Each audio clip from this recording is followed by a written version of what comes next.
امریکہ اور ایران کے درمیان جاری تناؤ پر اپنے اتحادیوں کو اعتماد میں لینے کے لیے امریکہ کے اعلیٰ سیکیورٹی عہدیدار ایک بار پھر ایشیا روانہ ہو رہے ہیں، جبکہ اسی معاملے پہ بات چیت کے لیے سعودی عرب میں مسلمان ملکوں کے نمائندے بھی جمع ہیں۔ امریکہ کا الزام ہے کہ خطے میں ایران اس کے مفادات کو نقصان پہنچانے کی کوشش کر رہا ہے اور سعودی اور اماراتی آئل ٹینکرز پر 2 ہفتے قبل ہونے والے حملوں اور ایک سعودی پائپ لائن کو نقصان پہنچانے کے پیچھے ایران کا ہاتھ ہے۔ بہرحال ایران ان الزامات کی تردید کرتا ہے۔ تفصیلات کے لیے ہم چلیں گے اس وقت اسد اللہ خالد کی جانب۔ اسد اللہ، یہ بتائیے کہ امریکہ کے کون سے عہدیدار ہیں جو ایشیا جا رہے ہیں، کن ملکوں کا دورہ کریں گے اور ایجنڈے پہ کیا ہوگا؟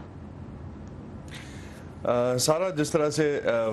ایران کے ساتھ اس وقت جو ایشوز چل رہے ہیں، سعودی عرب اسی کانٹیکس میں جو ہے جی سی سی ممالک جو ہیں ان کے ساتھ بھی ایک کانفرنس ہو رہی ہے جس میں قطر کو بھی انوائٹ کیا گیا ہے، عرب ممالک جو ہیں ان کو بھی انوائٹ کیا گیا ہے اس معاملے میں، اور قطر کا انویٹیشن اس حوالے سے خاصا جو ہے وہ اہمیت اختیار کر گیا ہے، کیونکہ قطر اگر پارٹیسپیٹ کرتا ہے تو 2001 کے بعد، یہ 2007 کے بعد معاف کیجیے گا، پہلا رابطہ ہوگا سعودی اور قطر کے درمیان، اور اس کے حوالے سے مذاکرات کی آگے بھی راہ ہموار ہوگی۔ ایران کو فوکس کرتے ہوئے کافی حد تک جو چیزیں ہیں وہ چینج ہوتی نظر آ رہی ہیں یو ایس ایڈمنسٹریشن کی جانب سے۔ جس طرح سے ذکر ہو رہا ہے کہ یو ایس ایڈمنسٹریشن اس وقت جو ہے وہ خطے کے دورے پہ، ہم دیکھیں گے ایکٹنگ جو سیکرٹری ڈیفینس ہیں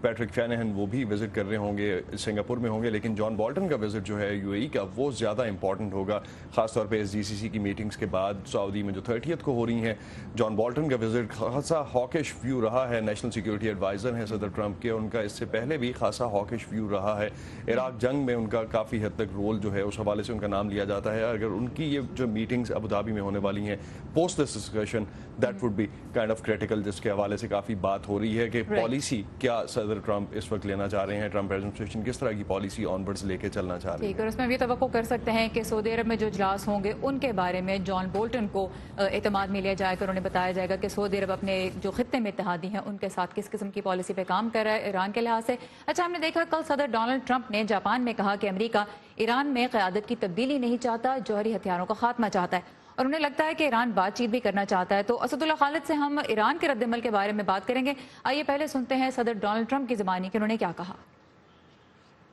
مجھے پورا یقین ہے کہ ایران معاہدہ کرنا چاہتا ہے، مجھے لگتا ہے کہ یہ ان کی دانش مندی ہوگی، اور مجھے لگتا ہے کہ ایسا ہونے کا امکان بھی ہے۔ اب صدر ٹرمپ تو اس بات کا امکان ظاہر کریں کہ ایران بات چیت بھی کرے گا اور کسی معاہدے کی کوشش بھی کرے گا، ایران کا کیا رد عمل سامنے آیا ہے؟ جی سارا، جس طرح سے ایران کے حوالے سے جو ذکر ہو رہا ہے اس وقت، خاص طور پہ کہ ایران کا ریئیکشن کیا ہے، ایران نے فرسٹ آف آل تو مذاکرات کی کوئی بھی جو کوشش ہے اس حوالے سے، جو صدر ٹرمپ کی اسٹیٹمنٹ ہے اس پہ کہا ہے کہ کوئی امکانات نہیں ہیں اس حوالے سے۔ آیت اللہ خامنئی جو کہ ان کے روحانی لیڈر ہیں، ان کی جانب سے بھی کہا گیا ہے کہ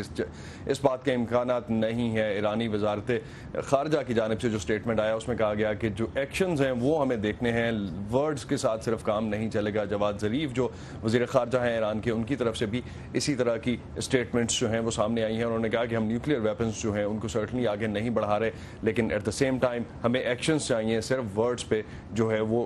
آگے یہ سلسلہ نہیں چلے گا۔ امریکہ نے اپنے آپ کو اس پوری ڈیل سے نکالا تھا جو کہ جوہری معاہدہ ہوا تھا ایران کا، جس کے بعد سے تعلقات جو ہیں وہ ابھی تک سارٹ آؤٹ ہوتے ہوئے نظر نہیں آ رہے، اور خاص طور پہ اس وقت امریکہ کا جو فوکس ہے، اس سے پہلے ہم صرف چائنا اور چائنا سن رہے تھے، لیکن اب ایران اس وقت جو ہے وہ خاصی حد تک بز ورڈ ہے۔ رائٹ، اور ایک انٹرسٹنگ چیز جو ہم نے جواد ظریف صاحب کی ٹویٹ میں دیکھی وہ یہ تھی کہ انہوں نے کہا کہ آیت اللہ خامنئی کہہ چکے ہیں کہ ہمیں جوہری ہتھیاروں کی ضرورت نہیں ہے، اور دوسرا ہم یہ بھی جانتے ہیں کہ خامنئی جو ہیں ان کا یہ سٹینس بھی ہے کہ اس معاہدے سے متعلق اب وہ کوئی اور مذاکرات نہیں کرنا چاہتے۔ اسد اللہ خالد ہمارے ساتھ تھے کیپٹل ہل سے، thank you very much Asad.